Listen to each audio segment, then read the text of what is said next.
അപ്പോസ്തല പ്രവർത്തനങ്ങൾ അധ്യായം 7. സ്തെഫാനോസിൻ്റെ പ്രസംഗം. പ്രധാന പുരോഹിതൻ ചോദിച്ചു, ഇതെല്ലാം സത്യമാണോ? അവൻ പ്രതിവചിച്ചു, സഹോദരന്മാരെ, പിതാക്കന്മാരെ, കേട്ടുകൊള്ളുവിൻ. നമ്മുടെ പിതാവായ അബ്രഹാം ഹാരാനിൽ താമസിക്കുന്നതിന് മുമ്പ് മെസൊപ്പൊട്ടാമിയയിലായിരിക്കുമ്പോൾ മഹത്വത്തിൻ്റെ ദൈവം അവന് പ്രത്യക്ഷനായി അവനോട് പറഞ്ഞു, നിന്റെ നാട്ടിൽ നിന്നും ബന്ധുക്കളിൽ നിന്നും നീ പുറപ്പെട്ട് ഞാൻ കാണിച്ചു തരുന്ന ദേശത്തേക്ക് പോവുക. അവൻ കൽദായ ദേശത്തു നിന്ന് പുറപ്പെട്ട് ഹാരാനിൽ താമസമാക്കി. പിതാവിൻ്റെ മരണത്തിനു ശേഷം അവിടെ നിന്ന് നിങ്ങളിപ്പോൾ വസിക്കുന്ന ഈ ദേശത്തേക്ക് ദൈവം അവനെ കൊണ്ടുവന്നു.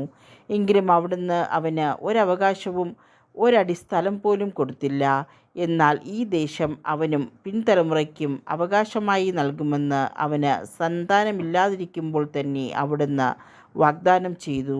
അവൻ്റെ സന്താനങ്ങൾ മറ്റുള്ളവരുടെ ദേശത്ത് പ്രവാസികളായിരിക്കുമെന്നും അവരെ വിദേശികൾ 400 വർഷത്തേക്ക് അടിമകളാക്കി പീഡിപ്പിക്കുമെന്നും ദൈവം പറഞ്ഞു. ദൈവം വീണ്ടും പറഞ്ഞു, അവർ സേവിക്കുന്ന ജനതയെ ഞാൻ വിധിക്കും. അതിനുശേഷം അവർ പുറപ്പെട്ട് ഈ സ്ഥലത്ത് വന്ന് എന്നെ ആരാധിക്കുകയും ചെയ്യും. പിന്നെ അവിടുന്ന് അവനുമായി പരിച്ഛേദനത്തിൻ്റെ ഉടമ്പടി ചെയ്തു. അബ്രഹാത്തിൽ നിന്ന് ഇസഹാക്ക് ജനിച്ചു. 8-ാം ദിവസം അവനെ പരിച്ഛേദനം ചെയ്തു. ഇസഹാക്കിൽ നിന്ന് യാക്കോബും യാക്കോബിൽ നിന്ന് 12 ഗോത്രപിതാക്കന്മാരും ജനിച്ചു. ഈ ഗോത്രപിതാക്കന്മാർ അസൂയ കൊണ്ട് ജോസഫിനെ ഈജിപ്തുകാർക്ക് വിറ്റു. എന്നാൽ ദൈവം അവനോട് കൂടെയുണ്ടായിരുന്നു. അവിടുന്ന് അവനെ എല്ലാ ദുരിതങ്ങളിൽ നിന്നും സംരക്ഷിച്ചു. ഈജിപ്തിലെ രാജാവായ ഫറവോയുടെ മുമ്പിൽ അവനെ സമ്മതനും ജ്ഞാനിയുമാക്കി. രാജാവ് അവനെ ഈജിപ്തിൻ്റെയും തൻ്റെ ഭവനം മുഴുവൻ്റെയും മേൽ ഭരണാധികാരിയായി നിയമിച്ചു. അങ്ങനെയിരിക്കെ ഈജിപ്തിലും കാനാനിലും ക്ഷാമവും വലിയ കഷ്ടതയുമുണ്ടായി. നമ്മുടെ പിതാക്കന്മാർക്ക് ഭക്ഷ്യസാധനങ്ങൾ ഇല്ലാതെ വന്നു. ഈജിപ്തിൽ ധാന്യമുണ്ടെന്ന് കേട്ട് യാക്കോബ് നമ്മുടെ പിതാക്കന്മാരെ അങ്ങോട്ടയച്ചു.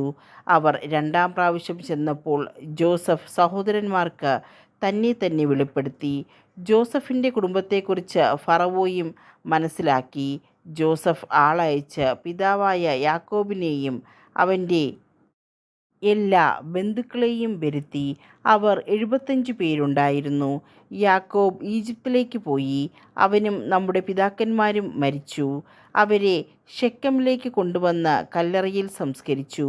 ഈ കല്ലറ അബ്രഹാം ശെക്കെമിലെ ഏമോറിൻ്റെ പുത്രന്മാരിൽ നിന്ന് വെള്ളി നാണയങ്ങൾ കൊടുത്ത് വാങ്ങിയതാണ്. അബ്രഹാത്തോട് ദൈവം ചെയ്ത വാഗ്ദാനം പൂർത്തിയാകാറായപ്പോൾ ഈജിപ്തിൽ ജനം വളർന്നു പെരുകി. അവസാനം ജോസഫിനെ അറിയാത്ത ഒരു രാജാവ് അവിടെ അധികാരത്തിൽ വന്നു.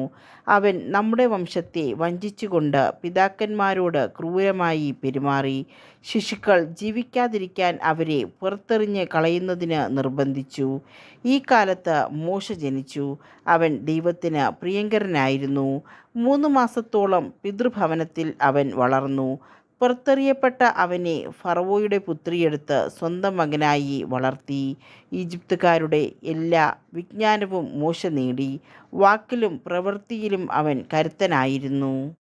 അവന് 40 വയസ്സ് തികഞ്ഞപ്പോൾ തൻ്റെ സഹോദരരായ ഇസ്രായേൽ മക്കളെ സന്ദർശിക്കാൻ അവൻ അഭിലഷിച്ചു.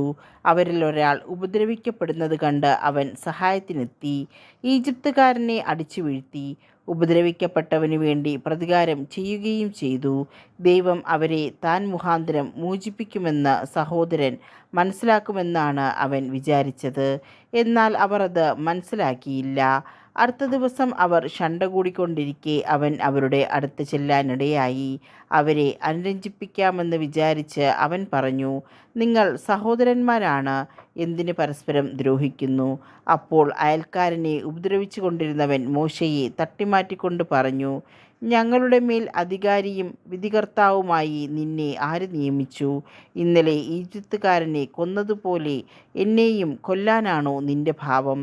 ഇത് കേട്ട് മോശ മിദ്യാനിലേക്ക് ഓടിപ്പോയി. അവിടെ പരദേശിയായി ജീവിച്ചു. അവിടെ വെച്ച് അവന് 2 പുത്രന്മാർ ജനിച്ചു. 40 വർഷങ്ങൾക്ക് ശേഷം സീനായ് മലയുടെ മരുപ്രദേശത്ത് ഒരു മുൾപടർപ്പിനുള്ളിൽ അഗ്നിജ്വാലകളുടെ മധ്യേ ഒരു ദൂതൻ അവന് പ്രത്യക്ഷനായി. മോശ ആ ദർശനത്തിൽ അത്ഭുതപ്പെട്ട് സൂക്ഷിച്ചു നോക്കാൻ അവൻ അടുത്തേക്ക് ചെന്നു. അപ്പോൾ കർത്താവിൻ്റെ സ്വരം കേട്ടു, നിന്റെ പിതാക്കന്മാരുടെ ദൈവമാണ് ഞാൻ, അബ്രഹാത്തിൻ്റെയും ഇസഹാക്കിൻ്റെയും യാക്കോബിൻ്റെയും ദൈവം. ഭയവിഹ്വലനായ മോശ അങ്ങോട്ട് നോക്കാൻ ധൈര്യപ്പെട്ടില്ല. കർത്താവ് അവനോട് പറഞ്ഞു, നിന്റെ പാദരക്ഷകൾ അഴിച്ചു മാറ്റുക. നീ നിൽക്കുന്ന സ്ഥലം പരിശുദ്ധമാണ്.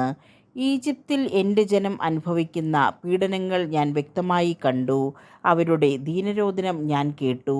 അവരെ വിമോചിപ്പിക്കാൻ ഞാൻ ഇറങ്ങി വന്നിരിക്കുന്നു. വരൂ, നിന്നെ ഞാൻ ഈജിപ്തിലേക്ക് അയക്കും.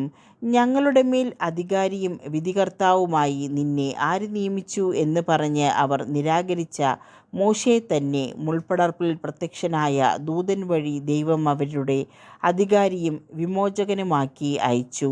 ഈജിപ്തിലും ചെങ്കടലിലും 40 വർഷം മരുഭൂമിയിലും അത്ഭുതങ്ങളും അടയാളങ്ങളും പ്രവർത്തിച്ചുകൊണ്ട് അവൻ അവരെ നയിച്ചു.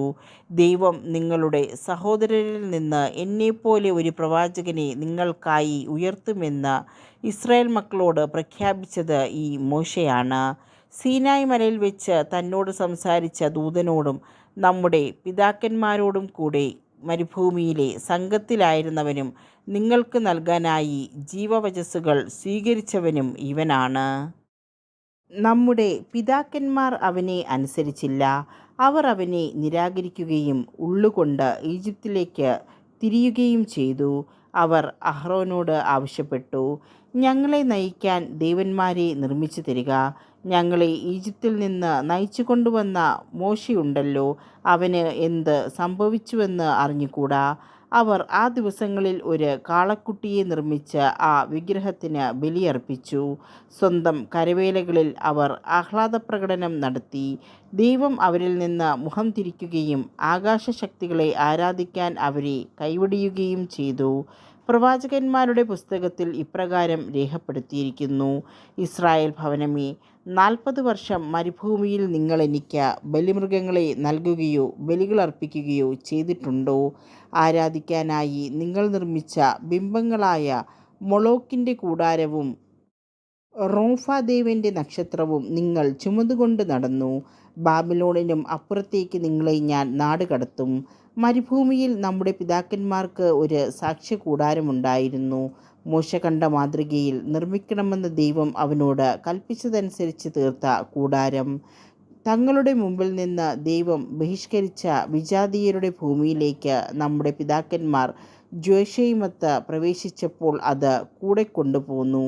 ദാവീദിൻ്റെ കാലം വരെ അത് അവിടെയുണ്ടായിരുന്നു. ദൈവം അവനിൽ പ്രസാദിച്ചു. യാക്കോബിൻ്റെ ദൈവത്തിനായി ഒരു ആലയം പണിയാൻ അവൻ അനുവാദം അപേക്ഷിച്ചു.